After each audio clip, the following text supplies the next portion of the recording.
నమస్తే, welcome to I news. మనిషి చరిత్రలో వేల సంవత్సరాలుగా విలువ కోల్పోని ఒకే ఒక వస్తువు ఉంది, అదే బంగారం.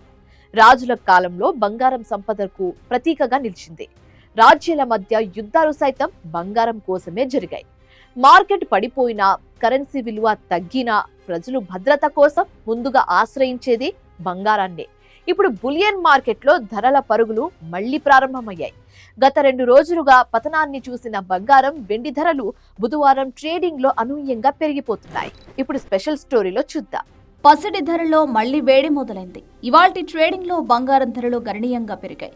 దేశీయ మార్కెట్లో 24 క్యారెట్ల 10 గ్రాముల బంగారం ధర సుమారు 1,60,930 వద్ద ట్రేడ్ అవుతోంది. అదే సమయంలో 22 క్యారెట్ల ఆభరణాల బంగారం ధర 10 గ్రాములకు 1,45,300కు చేరుకుంది. గత 2 రోజులుగా ధరలు తగ్గుతున్నాయని ఆనందించిన సామాన్యులకు తాజా పెరుగుదల కొంత నిరాశను కలిగిస్తోంది. న్యూఢిల్లీ వంటి నగరాల్లో 24 క్యారెట్ల బంగారం ధర 1,60,275 వద్ద కొనసాగుతోంది.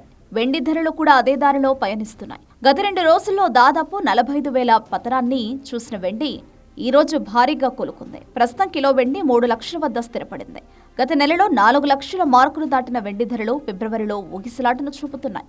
బడ్జెట్ అనంతరం ప్రభావం అంతర్జాతీయ మార్కెట్లో డాలర్ హెచ్చుతగ్గులు భారతీయ బులియన్ మార్కెట్పై ప్రభావం చూపుతున్నాయి. ముఖ్యంగా అమెరికా ఫెడరల్ రిజర్వ్ వడ్డీ రేట్లపై తీసుకున్న నిర్ణయాలు, గ్లోబల్ మార్కెట్లో లాభాల స్వీకరణ ముగియడం వల్ల ఇన్వెస్టర్లు మళ్లీ కొనుగోళ్ల వైపు మొగ్గు చూపుతున్నారు.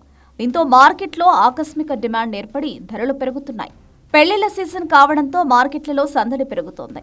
అయితే ధరల అస్థిరత వినియోగదారులను, వ్యాపారులను డైలమాలో పడేస్తోంది. నిపుణుల అంచనా ప్రకారం రాబోయే రోజుల్లో ధరలు మరింత పెరిగే అవకాశం ఉన్నందున కొనుగోలుదారులు వేచి చూసే ధోరణిని అవలంబిస్తున్నారు.